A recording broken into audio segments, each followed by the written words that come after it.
Pe lângă alimentele bio, își fac loc pe piața din România și dulciurile cu ingrediente 100% naturale, industria bio-eco-organic devenind o nișă ce crește de la un an la altul. Procedeul nu este tocmai simplu, dar rezultatul este unul spectaculos și foarte sănătos.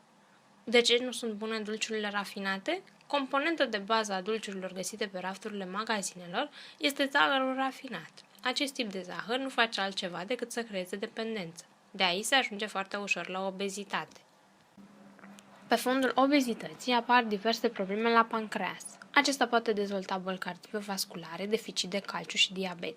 În plus, este bine cunoscut faptul că zahărul contribuie la apariția carilor.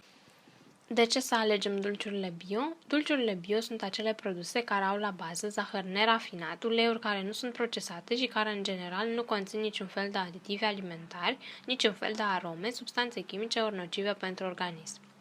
Gama de dulciuri bio se află în plină expansiune, iar, pe lângă ciocolată, se mai găsesc și acadele, batoane, bomboane sau caramele. Ce produse bio putem alege? Ciocolata bio. O ciocolată făcută din ingrediente naturale poate conține unt de cacao, putră de cacao, lapte praf integral, zahăr de trestie brut, vanilie de bourbon, lecitină din floarea soarelui.